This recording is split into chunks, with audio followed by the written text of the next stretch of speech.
solving mysteries in the night. Chasing shadows, finding answers, shining bright light. No one's left behind in the darkness, all alone. With a heart like a siren, she brings the lost ones home. Silent cries in the dark no longer have to be, for justice wheels keep turning, granny on the beat. Broken voices find their power, call out hope again. When these crime busters run, no victims left in vain. Bravery in her veins, truth she won't disguise. With a fire in her eyes, she's got nothing to deny. Granny fights for justice, never backs down from the call. For the voiceless and the missing, she'll stand tall.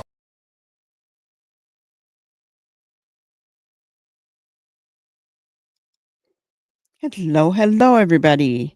How is everybody doing tonight?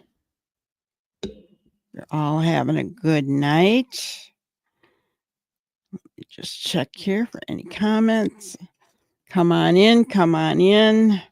Grab your snacks, whatever you want to drink. We're going to talk about Lily and Jack Sullivan tonight. Seems to be what many people are talking about. And I thought tonight we'd go over the timeline. Mr. Yummy also had put out a new video, so we'll watch that as well to see what he had to say. Hello, Ginger. Good to see you. So, but first we're going to get started with our spotlight on the missing. First one is Olivia Jones. Olivia's been missing since May 14th, 2025. She was last seen in Brentwood, Tennessee. So only 4 days ago, guys. She's 15, 5'7" tall, 130 pounds, black hair, and brown eyes. If anyone knows Olivia's whereabouts or anything about her disappearance, please contact the Brentwood Police Department, 911, or 1-800-GBI-FIND. Our second one is Greg Short. So we're actually going to do 3 tonight because Greg was also believed to be missing with another girl, Madison Scoggins. Both went missing on May 13th. 5 days ago, guys. Last seen in Bradley County, Tennessee. Madison's 15. Greg is 8. Greg is 4 feet 5 inches tall, 50 pounds, brown hair, brown eyes. Whereas Madison is 5 foot 4 inches tall, 80 pounds, brown hair, and brown eyes. So if you've seen either one of these two, anything about their disappearance, it's believed that they left together. Please call the Bradley County Sheriff's Department, 911, or 1-800-GBI-FIND. Greg Short, Madison Scoggins, guys. Very sad. I don't know what the relationship is between the two. They don't really say. So, but it is believed they did leave together. So there is that. Hello, K9. Hope you had a good birthday evening. It's raining there today. It's cool here today. Really cool. Just kind of a dreary, icky day. Chilly, and even Lacey's been sitting here snuggled up on her blanket, kind of all wrapped up, trying to stay warm. So, all right. Well, we're going to go ahead and get started on our timeline. Before we do that, though, I found an article that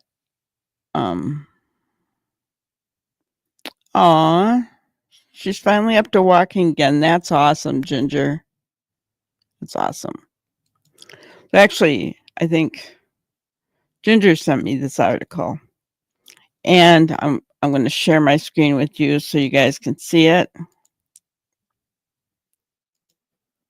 So there are organizations that help children with wood survival, and I thought it would be kind of a nice thing to go over together to let us know what Jack and Lily may have, if they did walk into the woods, may have been experiencing.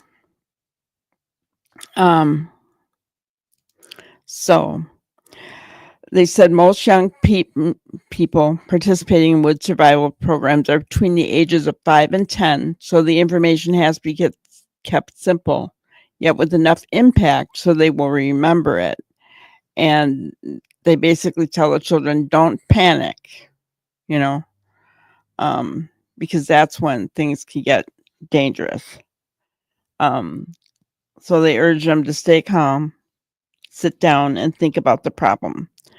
And they're told not to eat any vegetation unless they can identify the plant, like blueberries, strawberries, and to avoid all wildlife. With the possible exception of bear and moose, there are no harmful wild animals in Nova Scotia. So no wolves or anything like that, I guess, which is a good thing. Biting insects can drive a person insane during the spring and summer. And if lost, they should keep covered with clothes and smear exposed areas of skin with mud.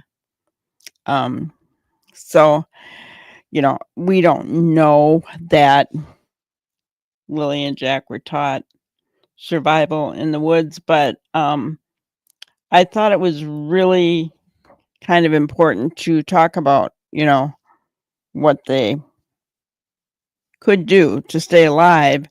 And 6 and 4, are they going to know about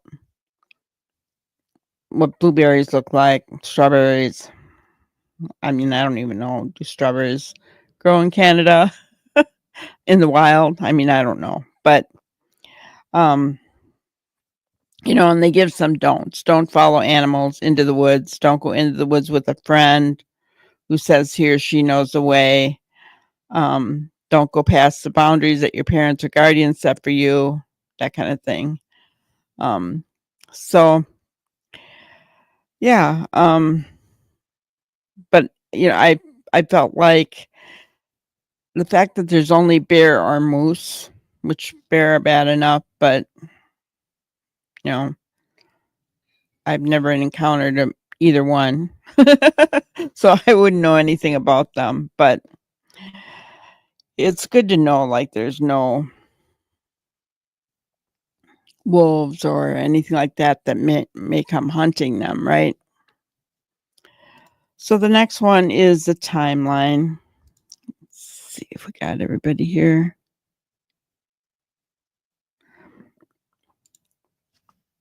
Here in Ontario, we tell the children to hug a tree and stay still because people will be looking for you. It's a good point. Hey, are there snakes in Canada? That article didn't mention snakes, so I was kind of curious. And a picture that I just saw on Facebook when you said hug a tree makes me think, oh, I don't want to hug a tree now, because you know how Facebook puts up pictures and says, what do you see? Well, on this one, I picked it out right away because it was just a picture of a tree trunk, right? Just a portion of it. I could see the rattlesnake clearly. It was going straight up and down just like the trunk would be. But I could see it, and I thought, oh, I wouldn't want to be touching, sometimes maybe you have a rock in your shoe or something and you put your hand on the trunk of a tree to steady yourself.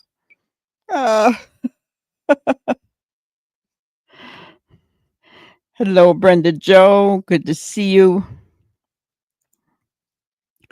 We have some very yummy ground strawberries and wild raspberries. Cool. That's awesome. And we have snakes. They come out when it's warmer. Ugh. Yuck, yuck, yuck. Okay. Icky. Oh, most juice snakes are harmless. Oh, that's good. Okay. So I found this article. It says the search for Jack and Lily Sullivan was going to be continued today. Over 100 volunteers from the Pictou, Colchester, Halifax, East Hants, and Strait area search and rescue associations combed areas around the Gerlach Road on Saturday. They were joined by RCMP Strategic Communications, the Civil Air Search and Rescue Association, and Nova Scotia Public Safety Field Communications in the rural area of Pictou County where there is no cell phone service. According to the RCMP, the renewed search efforts were made in an effort to locate Jack and Lily and advance the RCMP investigation. Jack 4 and Lily 6 were reported missing at around 10 a.m. on Friday, May 2nd. That's when they were reported missing, guys. Okay. So that's typically where the timeline starts because we don't really know anything before that. The other thing is the children last attended school at Salt Springs Elementary the preceding Tuesday, April 29th. Okay. Wednesday, there was no school. And according to the children's stepfather, Daniel Martell, the children were kept home Thursday and Friday by he and their mother, Malaya Brooks Murray, due to illness. Martell has told the Chronicle Herald that he and Brooks Murray were laying in bed with their baby on the morning of May 2nd and heard the children in the kitchen of their trailer. At one point, Lily came into the bedroom. Sometime later, he said they discovered Jack and Lily had left. Their boots and Lily's book bag were also missing. He said he believes they exited through the sliding door on their home. Martell said he immediately began a search of the surrounding roads, culverts, and forests. When he returned, the RCMP had arrived, called by another family member. A massive search was launched involving up to 160 volunteers per day, rotating from 15 of the province's 23 search and rescue associations, along with helicopters, drones, canine teams, and civil air search and rescue. The mother, who hasn't been speaking to media, left the day after the children's disappearance to be with her mother in Colchester County. According to Martell, Brooks Murray ceased communication with him after leaving with the grandmother. The search was scaled back on May 7th after efforts to find Jack and Lily were unsuccessful. Northeast Nova Scotia Major Crime has been involved since the beginning. According to the RCMP, they have identified 35 people to interview and are following up on 180 tips from the public. Martell told the Chronicle Herald he's spoken to Major Crime on multiple occasions, had immediately provided them with a cell phone, and had agreed to do a lie detector test. The search of specific areas in the Gerlach Road was renewed on Saturday and continues Sunday. So they're looking in specific areas, guys. This isn't just a grid search like they did before. They're looking in specific areas. So what kind of intel do they have, right? The family home, located approximately 25 kilometers southwest of New Glasgow, abuts a heavily wooded area with thick brush and steep banks. On May 8th and 9th, the RCMP's undercover recovery team scoured bodies of water around Lansdowne Station. The recovery team's two-day operation did not uncover evidence. Speaking to reporters after Thursday's cabinet meeting, Justice Minister Becky Drouhan said the disappearance of the two children is a tragedy for the families and communities involved. So, um, kind of, you know, I not a whole lot there, but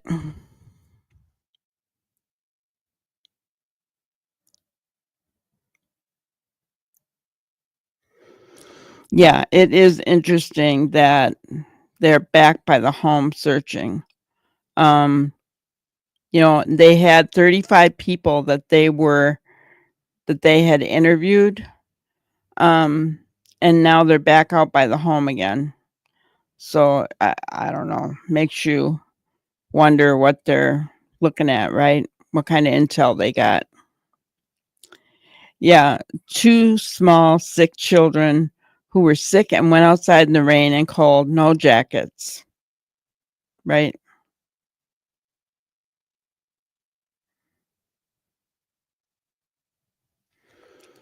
Yeah, we can only hope that other children were being, that should almost, especially nowadays with the amount of disappearing children, it should almost be something done in classrooms, right? I you know, they do other things in classrooms that we don't necessarily agree with. Why not teach them life-saving skills if they're caught out in the woods, right? If I were a parent, I would think that was a good idea. Hello, Mystic Seer. Good to see you. Um, so yeah, when I look at that information and the timeline, there's a lot of unanswered time. So if you figure that they last attended school on Tuesday, and then they were reported missing on Friday. So you have Wednesday, Thursday,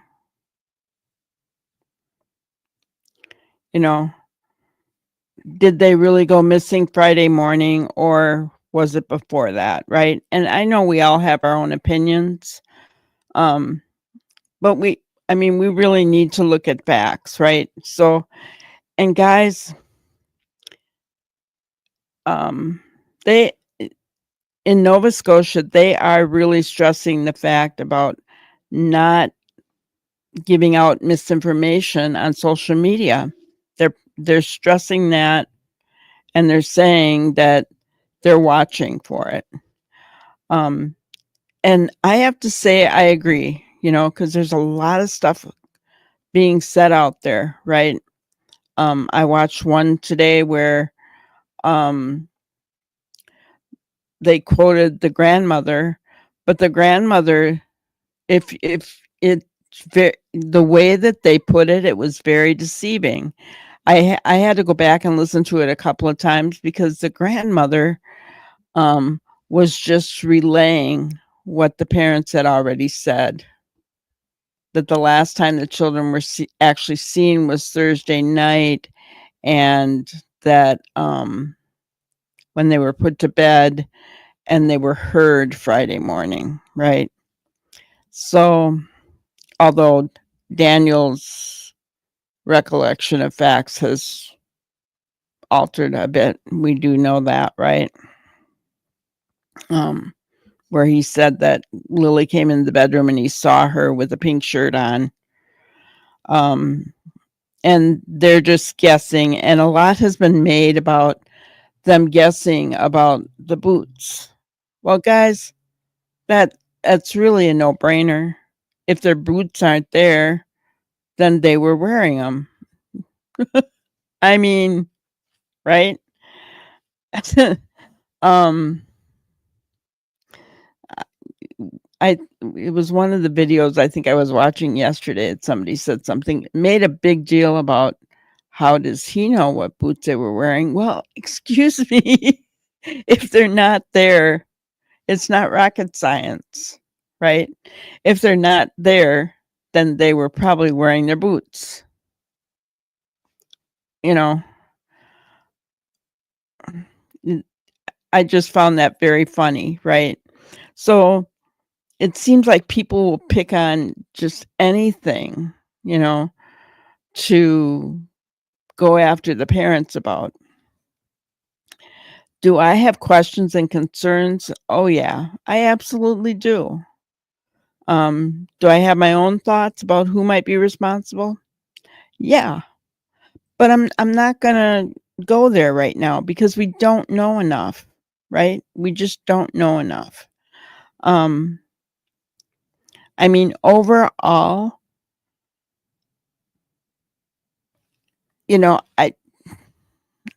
I don't know. I think that maybe both of them should have gotten up in the morning when they heard the kids, but was that actually what happened? We don't know. So, um, or at the very minimum, one of them should have gotten up, right? That's my thoughts, but we don't know if that's actually what happened. And that's the other thing. They talked about, well, they're calling it a book bag here, but um, you know, with strawberries on it, white with strawberries. And Daniel said, "Oh, I'm sure by now it's probably pretty muddy." I don't know how he knows that. I don't know how Malaya knew that they were playing outside before they went missing, because if she said she didn't see them playing outside, then how would she know that they were playing outside? I mean, I don't know. Right. So I'm just glad that they're back out there again and that they're searching specific areas in the Gerlach Road area. And I think that that's awesome. I think that they should be doing that. I'm equally glad that the recovery team's 2-day operation did not uncover any bodies in the water around there. That'd be kind of scary as well.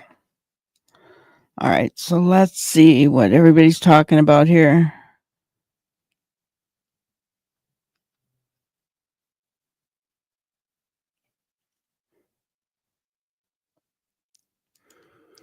The only one that claims they were sleeping is the mother. Daniel never said he was sleeping.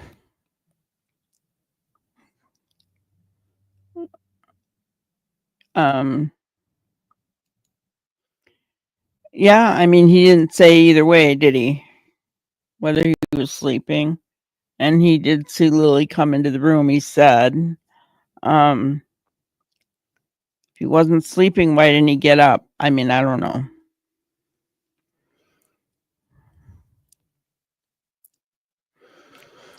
Yeah, she did say something hello, Melissa, good to see you. She did say something, Grandma did say something in an interview, evidently. Her name is Belinda Gray. But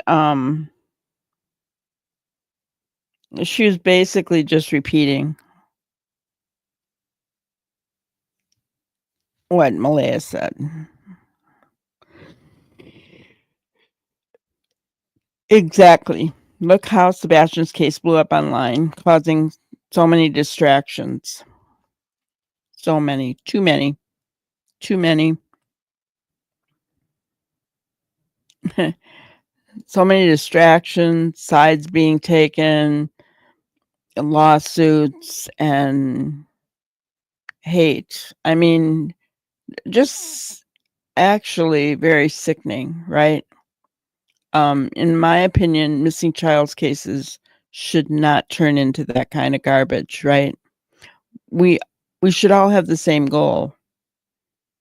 Our goal should be to bring awareness about what these kids might be facing, where they might be, so that if somebody sees them, they have the information that they need to call police and get these kids taken care of.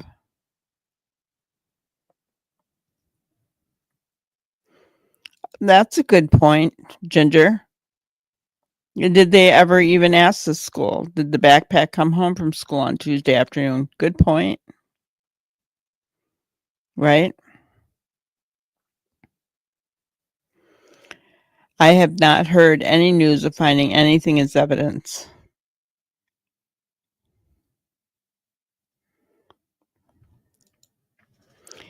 Gee, why would you get up with 2 small children on a school day said to be sick? Sounds like neglect to me, but what do I know? My question is on that score, when my children were sick, I took it day by day, right? Unless the doctor said they had to be out for a certain amount of days, right? But if it was a cold or, something like that, cough, anything like that, um, I got up with them every morning to see, "How are you feeling this morning?" "Let's take a look. Let's take your temperature, see how you're doing." "Okay, no, you're not doing so hot. Okay, let's go back to bed for a little while," that kind of thing. But I got up to check on them, to see. Every day was a new day. Were they better? No. Okay, we'll go back to bed. And I still had to call into the school every morning. I mean, isn't that the way things are still done? Or have things changed that much since I've been a young mom? I don't know. Um,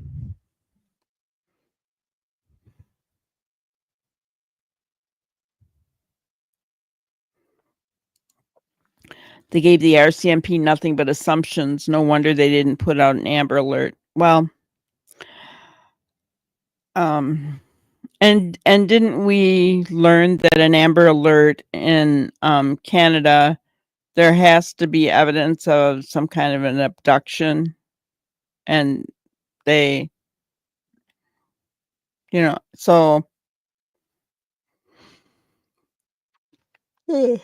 gosh, sorry about that. I had a big yawn. Um, so yeah,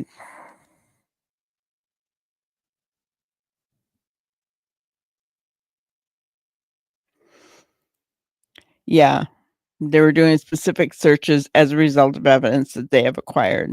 Yeah, I agree. They're looking in specific areas. So, um, and they have briefed all their people on what they're looking for, right?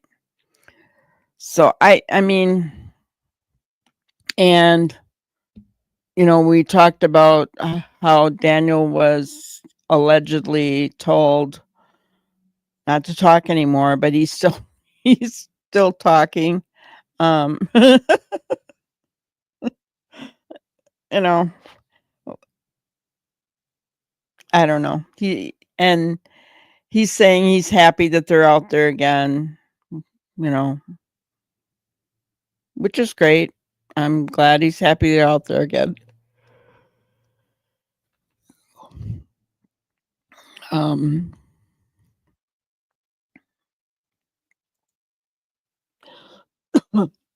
Mom staying in the bedroom away from the other children could have been to keep the baby from getting sick. Yeah, I mean, especially if COVID was going around, right? It's going around. It's been going around and around and around. It's a never-ending disease, right? Um, so I could understand that, I guess, if she was. We don't know.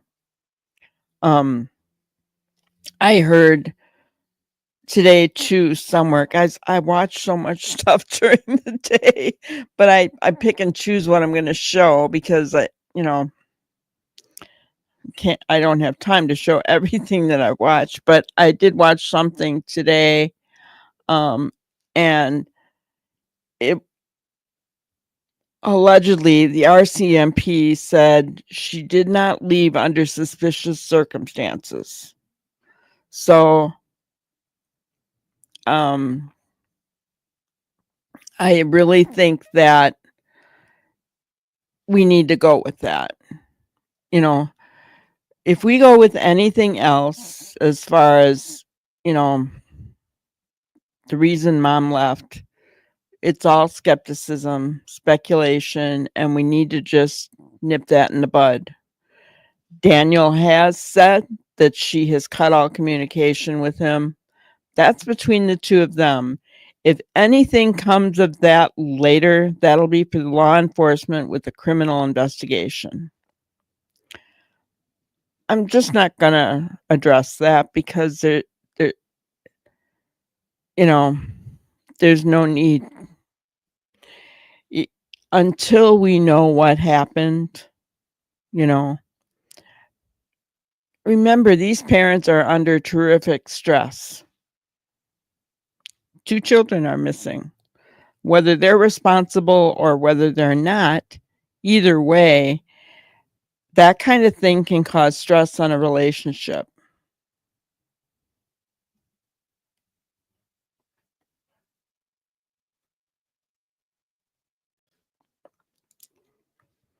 It's worrying he is not taking the advice of law enforcement as his precautionary second search or lead from one of the 35 witnesses.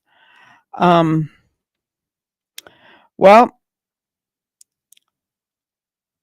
so I've heard that they did do the interviews already, and then all of a sudden now they came back out. Remember that they scaled the search back. They weren't searching there.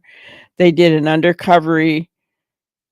underwater recovery for 2 days on May 8th and 9th. And then the rest of it is they were following up tips. They had 180 tips and 35 people that they were interviewing. And now all of a sudden they came out with they wanted to do specific areas. So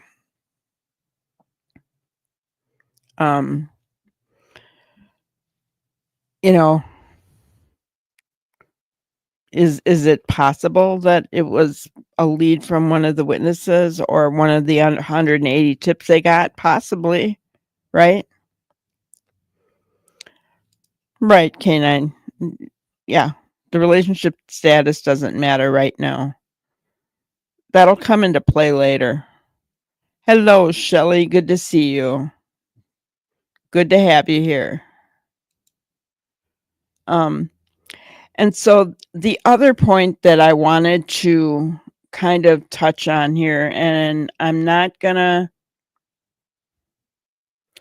don't want to make it an issue, but it does seem to already be an issue in that area just because of the way that some of the people have talked, what little things that they have said in interviews and things like that. So in Canada,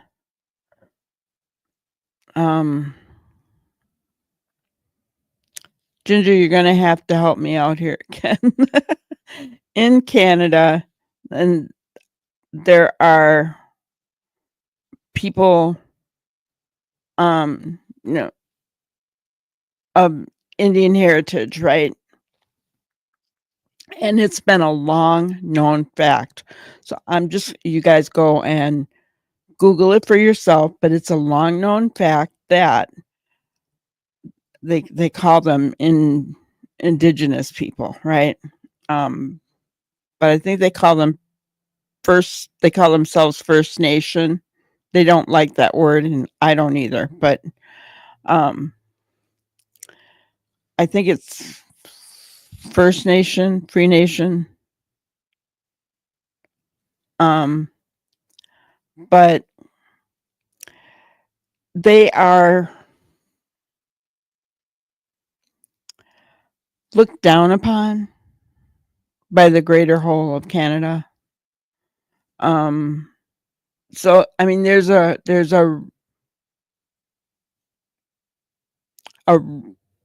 real form of racism going on toward these people. So much so that they call them like outsiders, kind of, and they look at them that way. And First Nations people or Aboriginal peoples. Thank you. Yes, Mystic, it's very sad. And I'm not trying to bring up the racist card, right? But it is a part of it because it's in that area. And so because the mom now Daniel is not from the tribe, but the children are, and the mother's father is, something like that. So I've heard some disparaging remarks about mom because of that. Just want to say that. So, and again, I'm only talking about it because it is an issue there. I'm not trying to bring up a race card at all. And I have a little bit of a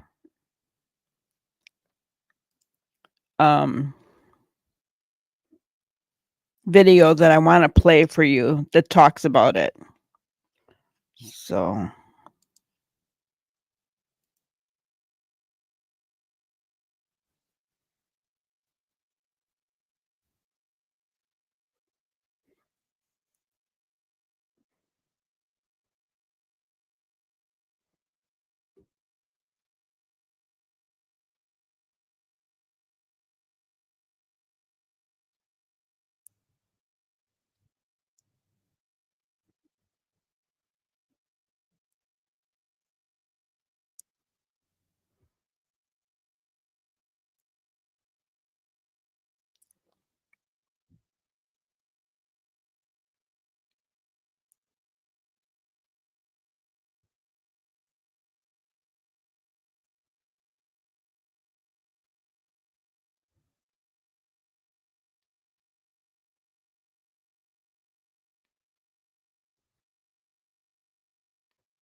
go missing in rugged terrain. But here's the uncomfortable truth. We searched 5.5 square kilometers. Sounds impressive, until you ask how well that area was actually covered. Drones, thermal imaging, scent dogs, all powerful tools, but none are infallible. Terrain matters, wind matters, tree cover matters. If the kids were could you guys hear that? I realized I hadn't shared the tab.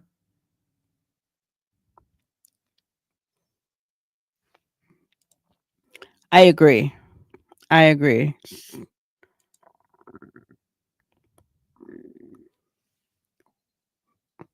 But did you guys hear the first part of that?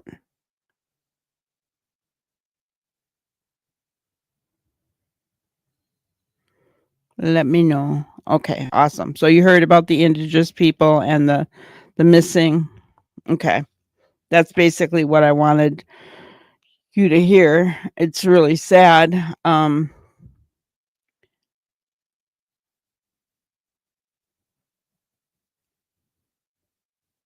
I'm glad to hear things are getting better, Shelley. That's good. All right. So, no.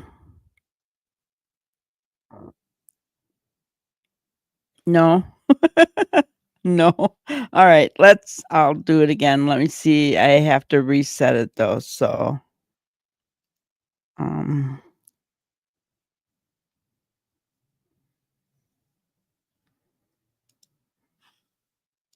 This isn't about justice, it's about perception. And the RCMP's lack of clarification has only made it worse. Indigenous disappearances and the weight of history. Lily and Jack Sullivan are members of the Sepeknekatik First Nation.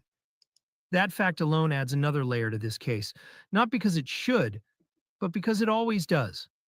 Across Canada, the disappearance of Indigenous children has followed a chilling pattern: delays, dismissals, under-resourced investigations, lack of media attention, and families left screaming into the void. So when people from Sepeknekatik and beyond say, "We've seen this before," they're not imagining things. In Lily and Jack's case, the decision not to issue an Amber Alert, even with two young children missing in cold weather, Felt like history repeating. This case carries the burden of history, and that burden can't be ignored. Did the search tech fail them? From the outside, it sounded comprehensive. Helicopters, drones, K9 units, underwater recovery. On paper, that's the kind of response you want when two children go missing in rugged terrain. But here's the uncomfortable truth. We searched 5.5 square kilometers. Sounds impressive, until you ask how well that area was actually covered. Drones, thermal imaging, scent dogs, all powerful tools, but none are infallible. Terrain matters, wind matters, tree cover matters. If the kids were still, hidden, or underground, they could have been missed entirely. And if assumptions were made early about the exit point, about direction, about the children's intentions, then everything that followed may have been built on a faulty premise. Well, I just wanted you to hear the part about the disappearances of these children and how it has been a big issue in the past. Um, undersourced resources, for searching for them, that kind of thing. But I'm not going to go into. I'm not going to go with RCMP hasn't done enough, because we don't know that, and they're back out there searching again. So I'm not willing to say that they haven't done their due diligence in this case. Not to mention that, for whatever reason, Lily and Jack's disappearance has hit mainstream media, right? I mean, so usually that's not the case with many of these children. So this case is different, and I don't think RCMP, that puts pressure on them to make sure that it's done right, that their I's are dotted, their T's are crossed, and because people are watching. See, so I think there is a difference in this case.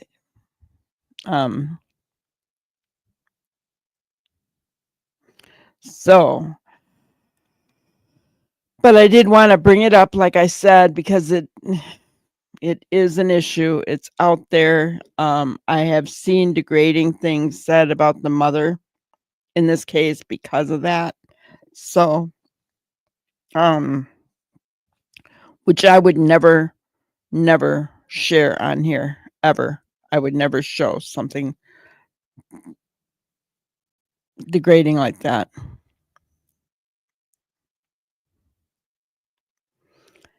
And that's awesome, Ginger. They're setting up their own child and family services to protect their children and preserve their heritage and languages. I think that's incredible.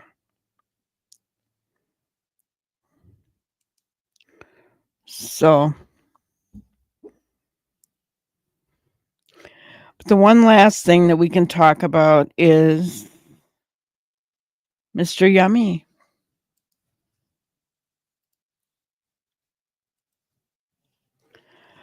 Now I will say this. Yeah, these communities need more support for their children. They do. Well, heck, we all do, don't we? I mean, our children are being thrown aside, abused. CPS isn't cutting it. Parents aren't doing what they need to do. I mean, you have kids who have taken parents, pew-pews and gone and shot up schools, and parents are going to jail with them because they're negligent, right? So, these things,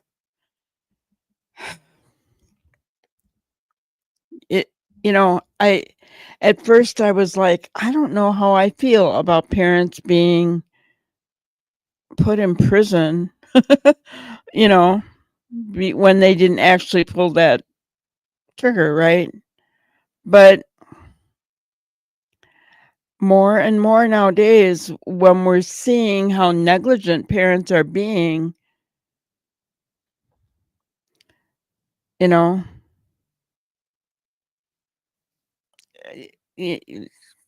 either way, it's sad all the way around, isn't it? It's because it should not be happening. It should not be happening. Those parents need to go to jail. Yeah. Definitely negligent. Definitely, there was one mom that covered up blood on her child's pants and you name it. And most definitely I felt that she belonged.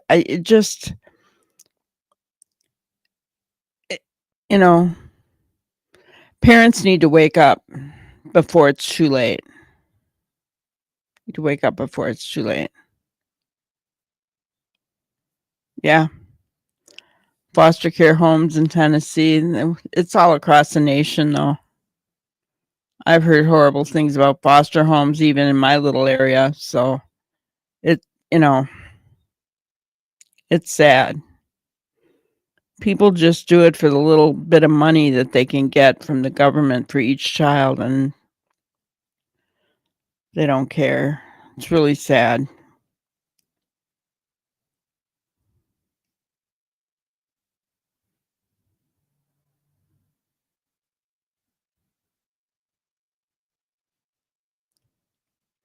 All right, so let's go ahead and watch Mr. Yummy. With respect to the spread of misinformation, inaccurate information, and speculation, I just want to say that's harmful. It's harmful to the families and communities who are trying to work their way through a traumatic event. And so I really want to encourage people to be kind. And the average social media sleuth could be risking far more than a slap on the wrist. If it rises to the level of criminal harassment or threats, the police will certainly get involved and there can be criminal charges laid. Canadian authorities are pushing back on online speculation about the disappearance of Lily and Jack Sullivan from Nova Scotia. And I agree with the sentiment if they're not talking about simply giving an opinion. But even if they are, I don't answer to them. I answer to you, my subscribers, and you voted overwhelmingly for me to continue analyzing this investigation. So today, that's exactly what we're going to do because there's two new developments that I think could crack the case if they're played right. I'm Deception Detective, an attorney trained in statement analysis. This channel exposes lies. So I do want to encourage you guys to, if you have not subbed up to him, Deception Detective on YouTube, go. And he's also on X, and he puts up polls, right? You just saw the last poll where he asked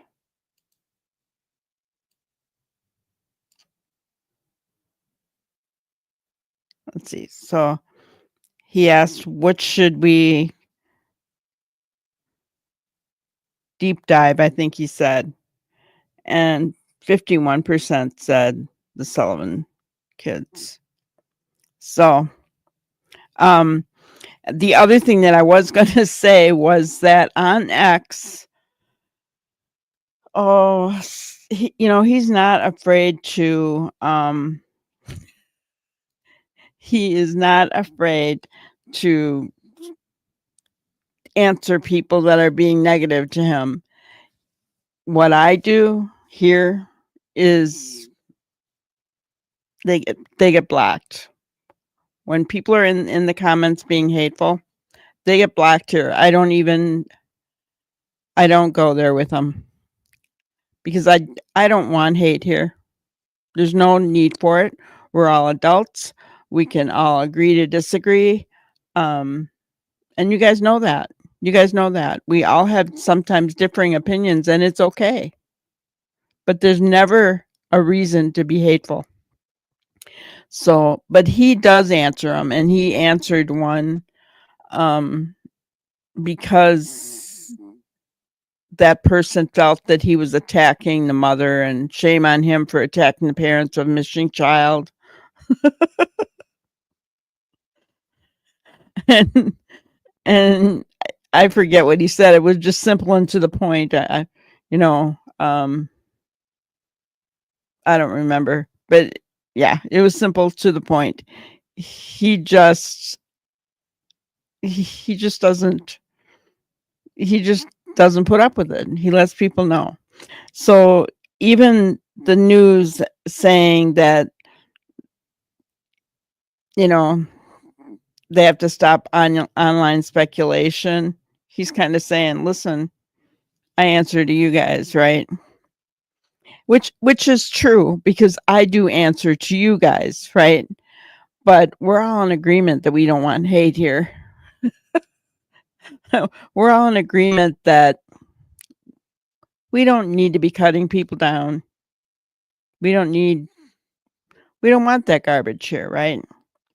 All right, so I don't know why this is spinning, but I'm going to try to see if it'll change. I'm Deception Detective, an attorney trained in statement analysis. This channel exposes lies and manipulation. So if that's your thing, hit subscribe. For exclusives, early access, and other cool perks, consider becoming a channel member. Link in description.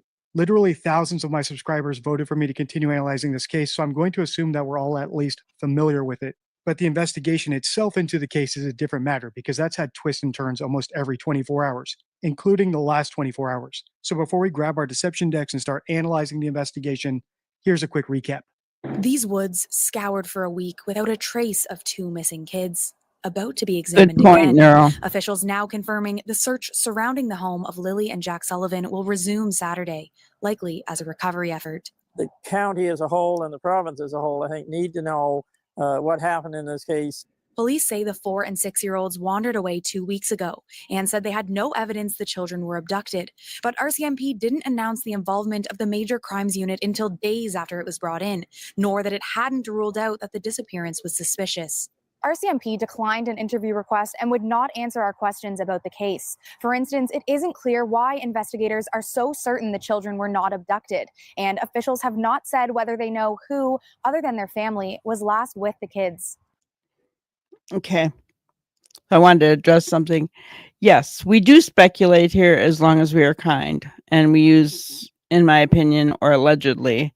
But I do also shut down any rumors that I know for a fact are untrue, right? If we're speculating to try to figure things out, that's one thing. But, you know, I'm always going to say, guys, this is speculation. You know, don't go running with this. Usually, you know, that kind of thing, because we don't know. And we try to stick with the facts as much as we can, right? So, you know, gone are the days of talking bad about parents, right? I mean,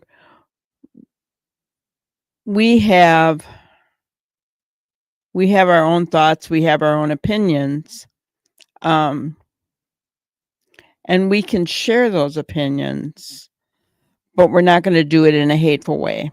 I guess that's the point I'm trying to make. That's the point that Ginger's trying to make. We're just not going to do it in a hateful way, right? Because we saw it with Sebastian's case. You know, I just watched a video today of some things that it was an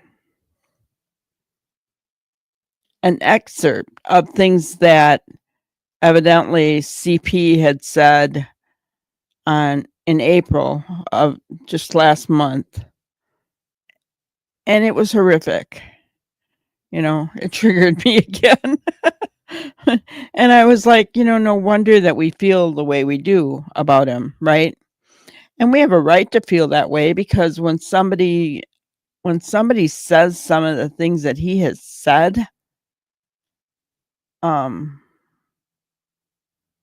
there's no excuse for some of those things. There's just no excuse.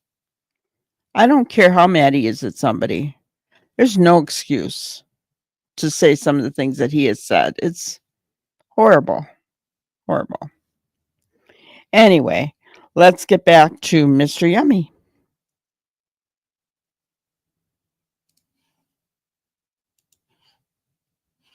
Now, after dozens of police interviews and more than 180 tips from the public, still no answers. It doesn't add up at many levels.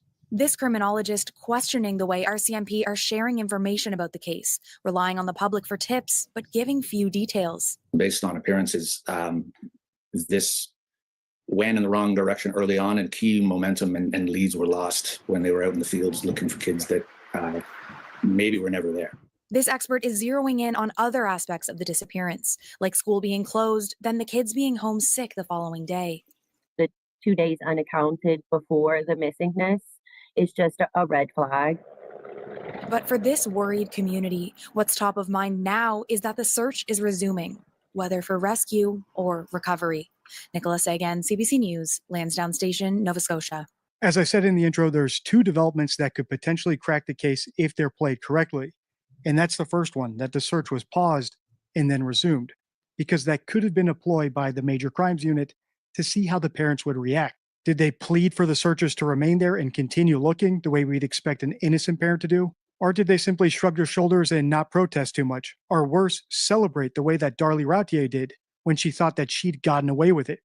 Happy birthday to you. Then, on what would have been Devon's 7th birthday, there at the graveside, Darlie spraying silly string. I was in disbelief. It was on the local news, and the prosecutor was watching. If you knew Devon and Damon, you would know that they're up in heaven, and they're up there having the biggest birthday party that we could ever imagine. What kind of cold individual can stand out there at a graveside and joke about children who have been killed 8 days earlier? And oh my no gosh. human mother can do that, in my opinion. If you've seen the rest of my video about Darlie, you'll know that I think the prosecutors read too much into that silly string incident, but it was what prompted them to look deeper into her. So that could be what's going on here with the RCMP. They were waiting for some sort of bizarre behavior from either of the parents when they thought the search was over. But they could have also been watching the parents to see if they did anything that provided new leads to them, like driving to a remote location all of a sudden now that they thought no one was watching them, or resuming communication with each other after they made a big hoopla about not doing that anymore, and potentially saying something incriminating or suspicious, like syncing up their stories or expressing how happy they are that they got away with it, or anything else. But we'll probably have to wait a long time to find out if my hunch about that development being a ploy is correct, because the Canadian police are so tight-lipped. Okay, so I do want to bring up something here, because last night there was an interview with Daniel, and he was talking about we're happy that they're back out there again. Michaela's happy, and I'm thinking, how do you know she's happy if you're not talking to her? That was my question. And now that I'm hearing Mr. Yummy talk about this, it's like, oh, there's one. There's one.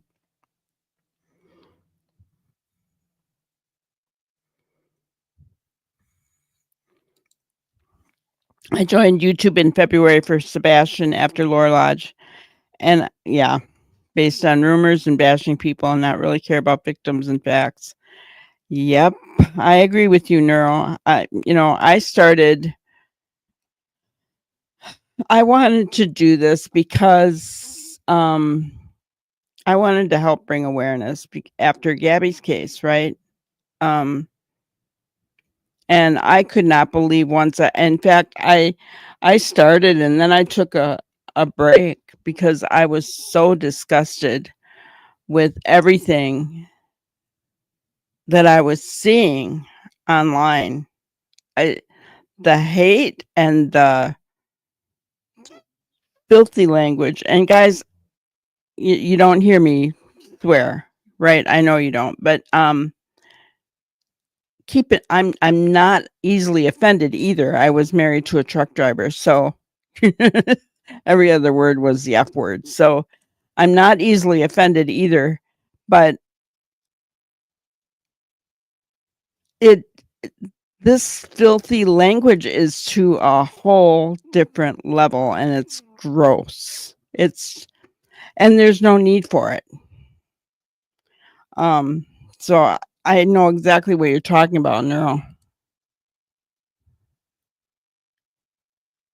It is a whole new level.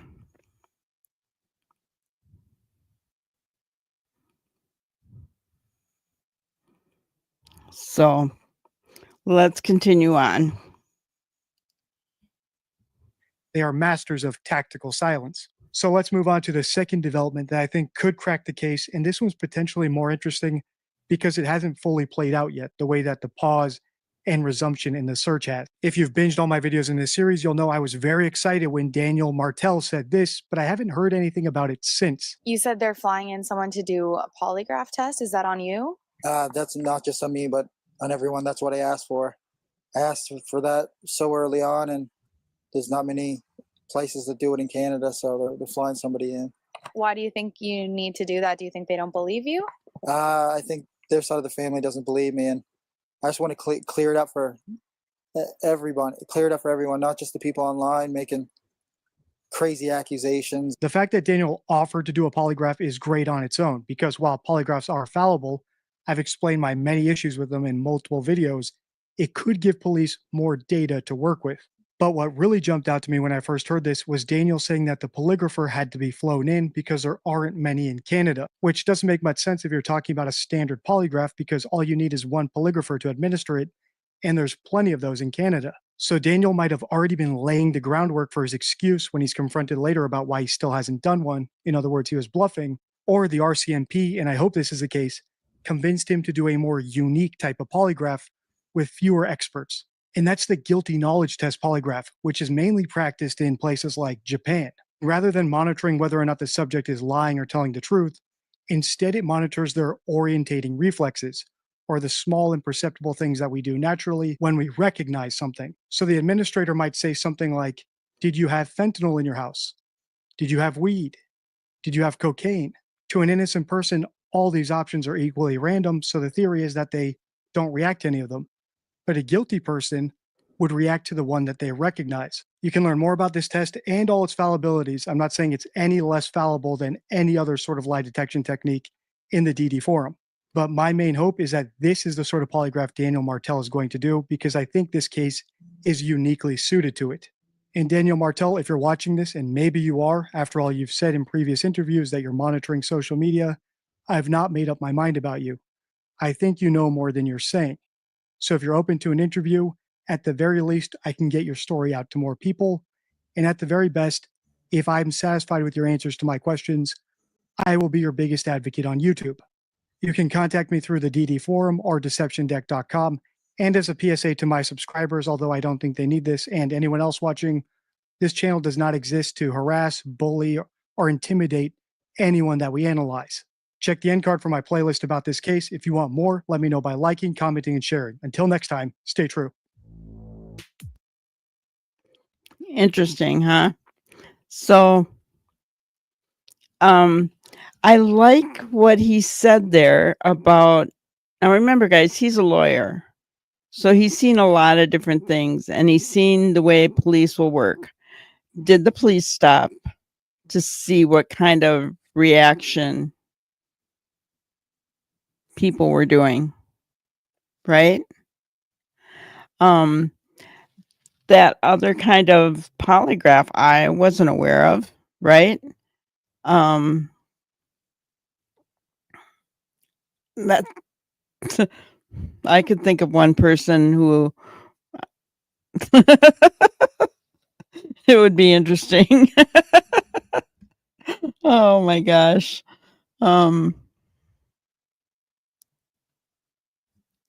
But yeah, I mean, so fried chicken. So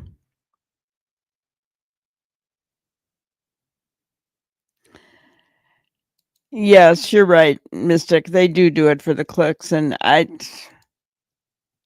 you know, here's the thing.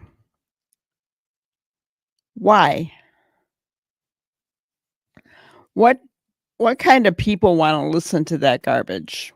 In my opinion, you know. And yes, Melissa, I agree with you. It's for the shock factor. He likes to shock people. Oh, chemistry. I hope you get better. Migraines. Uh, I've never really had a migraine,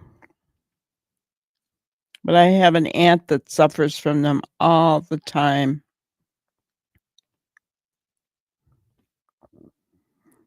All the time. But yeah, I mean, I like, so it sounds as though just Mr. Yummy is interested in interviewing Dan Martell, which is, it's interesting. But I don't, and I could be wrong, but has anybody seen him do any YouTube interviews? I don't think he has. It's been mainly with news media, right? I don't think he's gone the YouTube route, as far as I know. And you know what? I have to say that I think that's smart. Or maybe nobody's asked him. I don't know. I would think people have asked him though.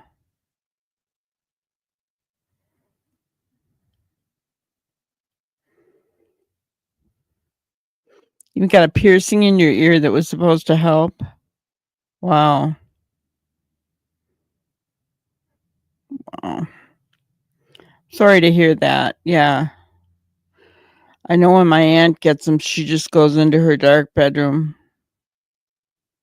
She's in there forever, it seems like. And I feel like I'm a baby because if I just get the slightest headache, I'm a big baby. I like have to take something right away because I can't stand the little headache. So I can't even imagine what a migraine's like. And every time I get a headache, and I'm like, oh, poor me. And I always think about my aunt or other people who suffer with migraines and think, wow, Linda, stop it. Quit being a baby.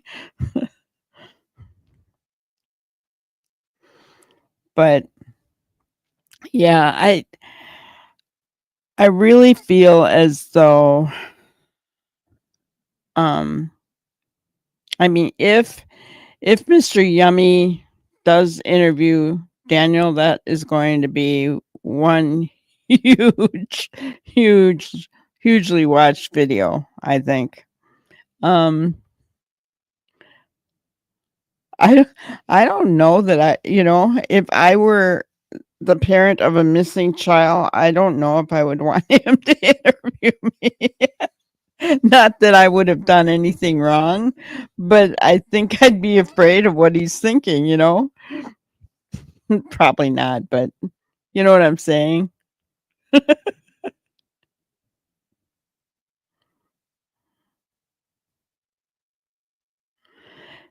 Yeah, he does have a YouTube channel. That's right, he does. So, yeah. In my opinion, Neural, parents of missing children need to stay away from YouTube interviews. You're hoping, oh, really, Laura Lodge is from Canada? No, I could see that. I could see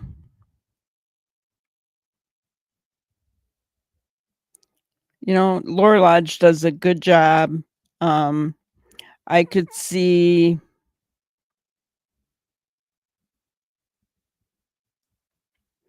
Annie Elise maybe. Grizzly.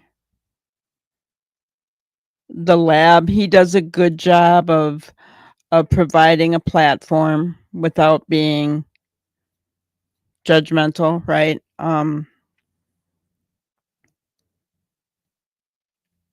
So I could see that, but then not getting caught up in the rest of it, right?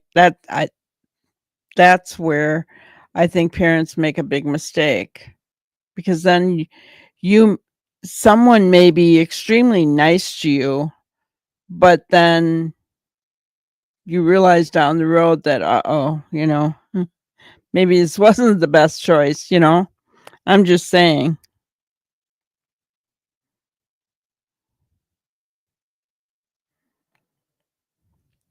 Michael Vaughn's parents were blamed for his disappearance. Yeah. Dan Martella searched quite a lot for the kids. I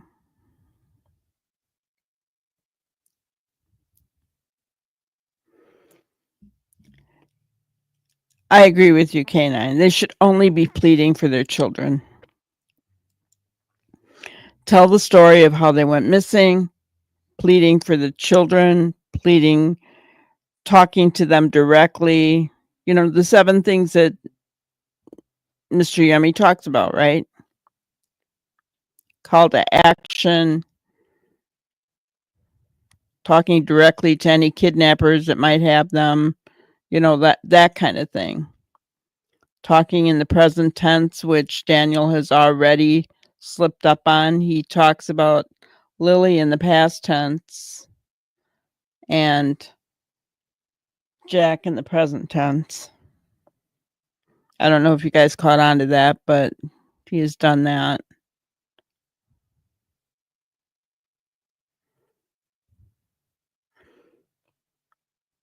You bring up a good point, Shelley. Chris from the interview room. He is another good one. He is another good one to speak to. Yeah, I agree with you. He's really good. Another one that is now gone is Peter Hyatt. He was incredible as well.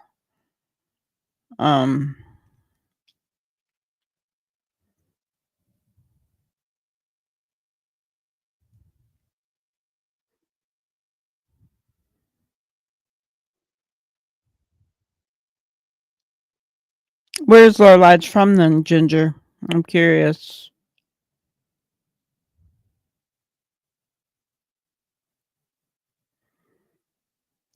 Curious where he's from.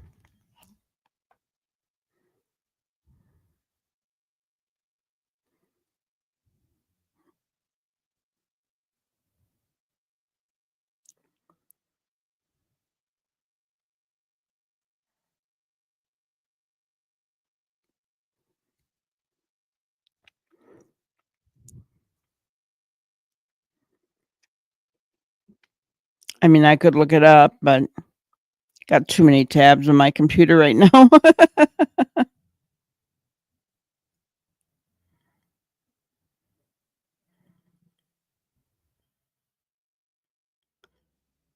It's already analyzed them. Said it took him 10 seconds to know the mom knows more.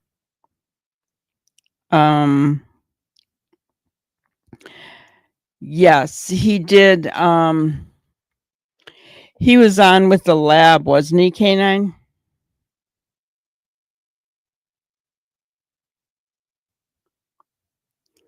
Chris McDonough? Yes.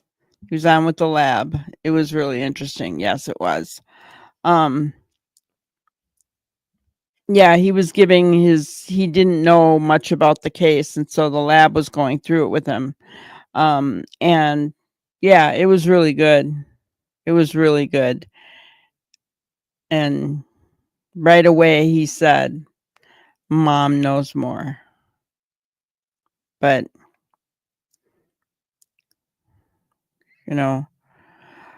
I will say that though, when he is talking, like when he was with Candace Wells, he did a really good job of not blaming her, right? I don't think myself that if I started thinking a certain way, like, oh my gosh, there's something hinky going on here. I don't think I could disguise it. Because what you see is what you get with Granny. I just don't think I could disguise it, and yeah. So my face would show everything no matter what I was saying.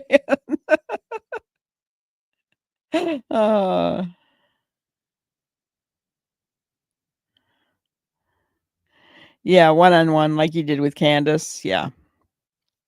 Yeah. Like I said, he's really, really good at that. But he didn't go one-on-one with anyone in Sebastian's case, did he? I don't think he did. He's kind of stayed away from the case. I don't blame him. um,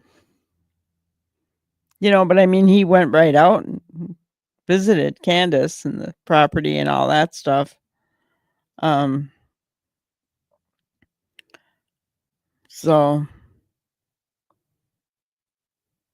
yeah, he didn't, did he, Canine? Yeah, I didn't think he did.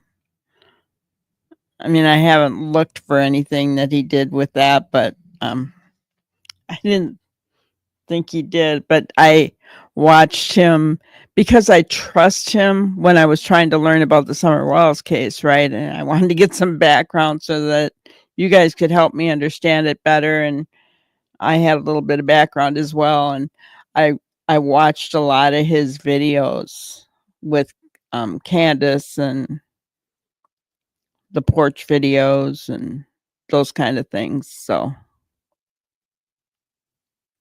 yeah, he did analyze Sebastian's case, but he never talked to the parents, did he? I don't think.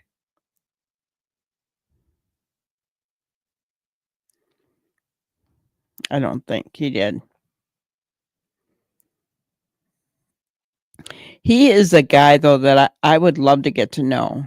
He seems very intelligent, right? And very sociable, very approachable. Very approachable. I love to pick his brain, right? Love to pick his brain. He has another good one on tonight. Gotcha. What's he talking about tonight, Shelley?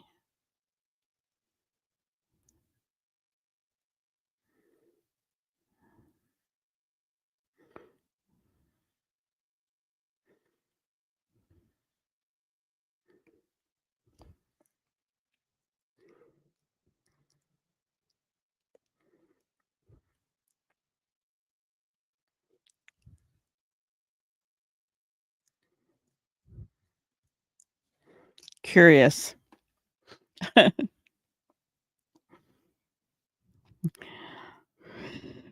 Fried chicken.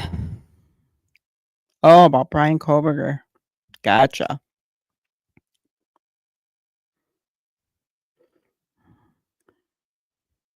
It floors me how he's got people that support him, and I don't understand how or why.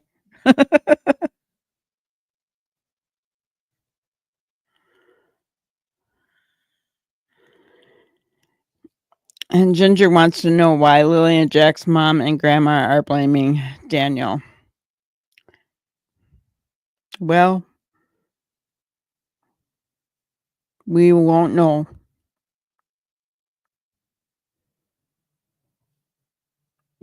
I mean,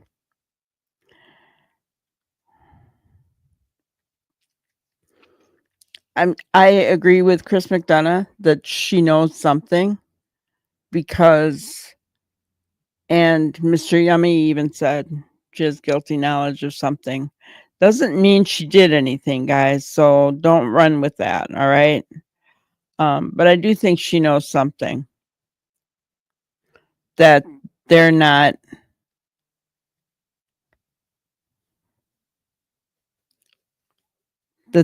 discussing, could it be that there was an accident? Now, here's speculation, guys. So remember, not factual speculation. Nobody is being accused of anything here. Everyone is innocent until proven guilty in a court of law.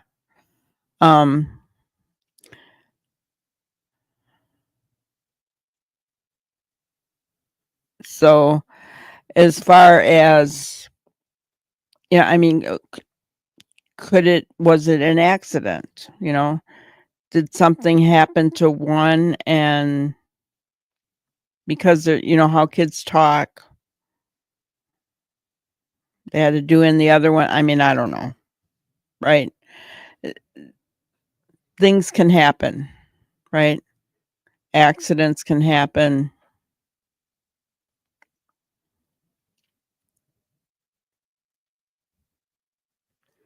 Aw.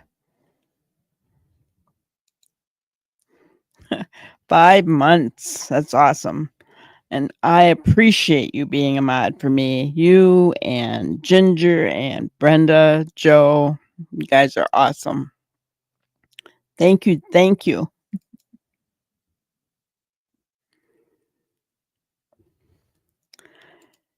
Yeah. You know, I mean, they wanted her to be quiet because of the baby. Did she do one of her screaming fits? You know what I'm saying? Did they over medicate her, give her some kind of medication for her cough that she allegedly had that maybe she had an allergic reaction to? You know, guys, there's all kinds of possibilities out there what could have happened. But the problem is that when parents start to try to cover up accidents, it never goes well for them. Never goes well. And then you have 2 children here instead of just 1, right? So, and yes, Neuro, Brian Koberger, that is a really complex case. And I really, really like this judge in Boise. He is,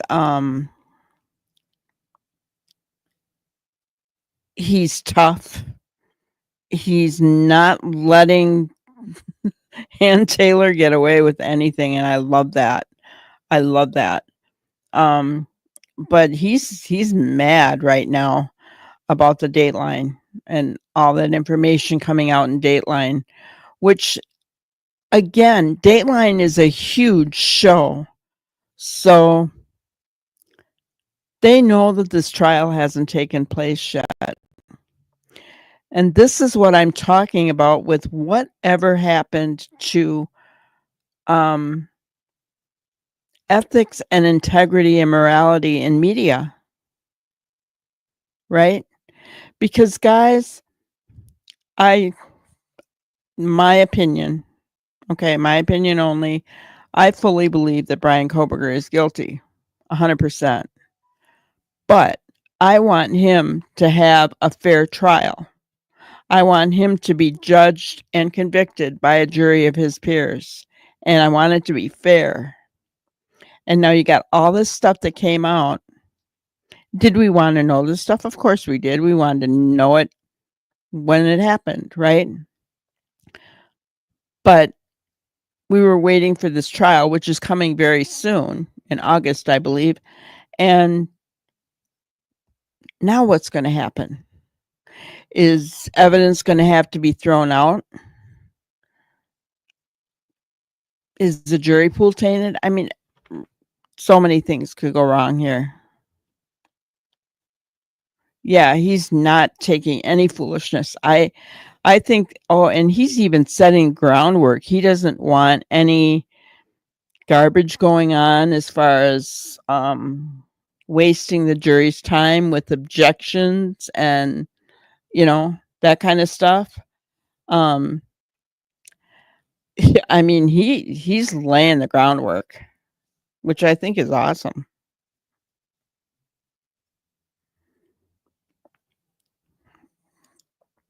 Speculation years the kids were sent outside to play because they were too loud. So that's why they knew what they wore. Yeah, me too. I didn't even see this Dateline show because you have to. I don't have cable. I only have my internet, right? And so, you know, I, I'm not going to pay extra to watch it on Hulu or whatever doggone thing it was on, Paramount Plus or whatever. I'm not going to pay extra for that. You know.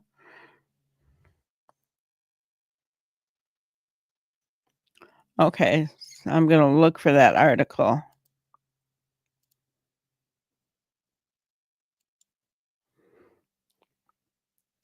You guys see that okay?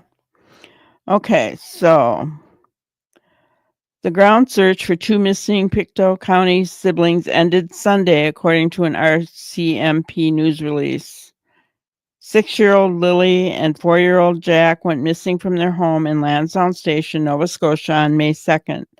The sparsely populated area is about 140 kilometers northeast of Halifax. Initial ground search efforts were called off on May 7th, with ground search and rescue teams only returning to the area on Saturday. The news release said more than 115 volunteer searchers took part on Sunday. They focused on specific areas around Gerlach Road. Investigators and search managers were reviewing and assessing the weekend search to determine their next steps, according to the media release. We extend our sincere appreciation to the search and rescue volunteers who have selflessly given up over 10,000 hours of their time since the search began. Their tireless commitment in truly grueling conditions is appreciated by both the RCMP and the greater community. Interviewed Sunday afternoon, Amy Hansen, one of the search managers, said Saturday's search went very well. She said searchers covered 1.5 square kilometers of area that they hadn't examined before, as well as higher probability areas around waterways. Hansen said she wasn't aware of anything being found during Saturday's search effort. We're not anticipating continuing tomorrow, but that's a conversation that has to happen with the RCMP incident commander later on in the day, Hansen said hours before the RCMP released their statement. Hansen said the searchers did not cover as much ground as expected Saturday. She said searchers were hampered by fallen trees and branches left by post-tropical storm Fiona, which hit Nova Scotia in September 2022. The ticks are always a problem, she said. We had some fresh bear prints found yesterday. It's Nova Scotia woods at this point. On Saturday, the Sullivan stepfather told CBC News he was grateful for the search efforts. I'm just hoping for something positive, a positive outcome that's bringing the kids home, said Daniel Martell. That's the main goal here. The main goal is just to find the truth. So they're not saying whether they're coming out again. These woods, scoured for a week without a trace of 2 missing kids, about to be examined again. Officials now confirming the search surrounding the home of Lily and Jack Sullivan will resume Saturday, likely as a recovery effort. The county as a whole and the province as a whole, I think, need to know what happened in this case. Police say the 4- and 6-year-olds wandered away 2 weeks ago and said they had no evidence the children were abducted. But RCMP didn't announce the involvement of the Major Crimes Unit until days after it was brought in, nor that it hadn't ruled out that the disappearance was suspicious. RCMP declined an interview request and would not answer our questions about the case. For instance, it isn't clear why investigators are so certain the children were not abducted, and officials have not said whether they know who, other than their family, was last with the kids. So this is the one the video that we saw with Mr. Yummy. So it doesn't seem like I don't know. Well, I guess we'll see if they continue tomorrow. It sounds like they were looking for something specific, guys, but we don't know what that is. Nothing found yesterday but some fresh bear prints, which is kind of scary if you think about children being in the woods.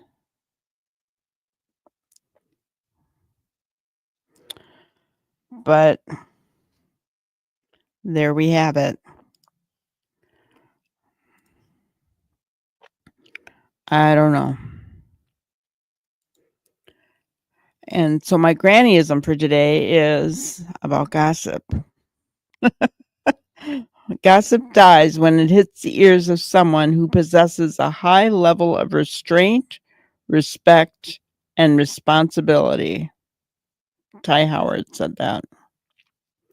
Gossip dies when it hits the ears of someone who possesses a high level of restraint, respect, and responsibility. Kind of goes back to what we said about integrity and morals in the news media, right? And anyone who reports on these cases, right?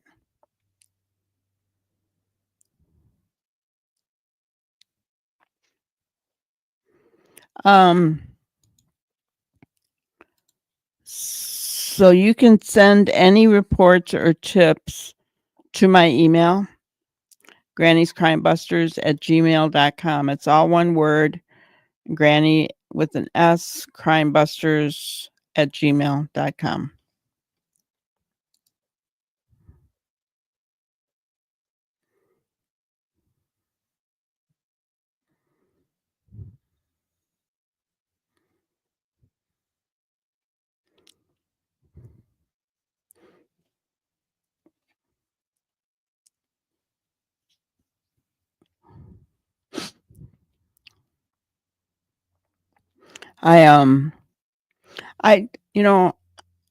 I forgot this. I said I've never been around a bear, but I have been around a bear.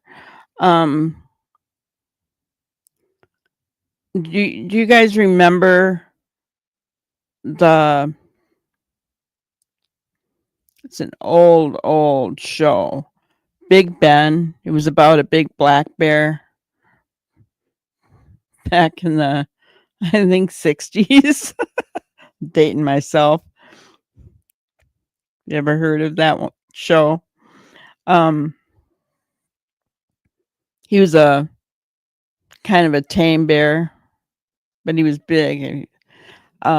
He was actually raised from a cub about 20 miles from here where I live. And the place was had some more bear cubs that they were raising. And I got to go out by it, and the little cub tried to start climbing up me, and its claws really hurt. So I was scared of it. You used to watch it, yeah, as a kid, right? Yeah. Well, Big Ben came from this place in Wisconsin, and they were doing they had another bear cub up there.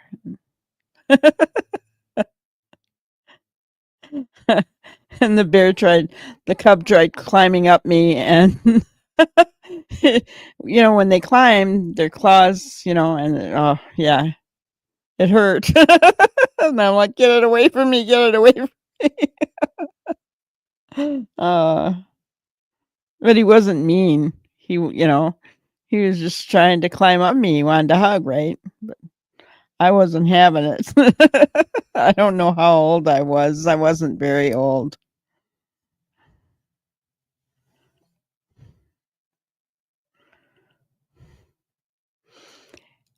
And that's really true, Juicy. Parents should be more mature nowadays. They're not. They're not at all, are they? They're just not. And they're, they've gone to the opposite extreme. Yeah, I did freak out chemistry. I did. I freaked out. So, but they've gone to the opposite extreme. We've all talked about how our parents hit us with belts and switches and whatever, right? But they've gone to where, they don't even hardly discipline their children anymore, right?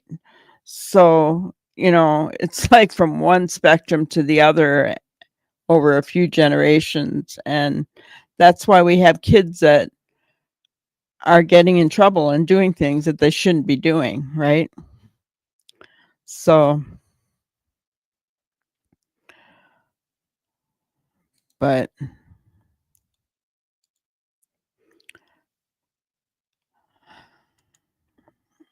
it is what it is, I guess. And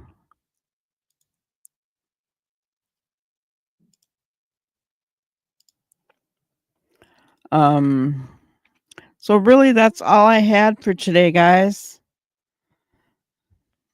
Nothing else to go on.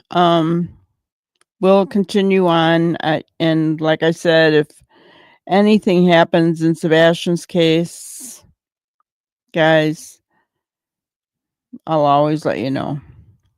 Always let you know. I keep my eyes glued.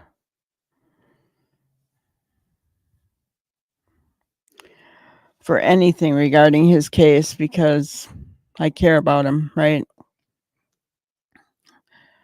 Care about him and his daddy, so want to see him brought home to his dad. So, well, I want to thank you guys for being here with me. Thank you so much. Appreciate you. Please, if you haven't already, hit the like button on your way out. Don't forget to set the notification bell to all so that you're notified whenever we do go live. Because honestly, guys, if Jack and Lily are found, or Sebastian, Summer, Michael, Monkey Vaughn, any of them, I'll go live. Right? So, all right. Well, thank you for being here, everybody. I hope you have an awesome night, and we'll see you tomorrow night. Thank you for watching another episode of Granny's Crime Busters. We really appreciate each and every one of you. Don't forget to subscribe and like and even share the content. You can follow us on any of our other social media platforms at YouTube, Twitter, Instagram, Facebook, and TikTok. We really appreciate you guys, and you can also email us at granniescrimebusters@gmail.com. Thank you so much, and we will see you on the next one. Thanks, guys.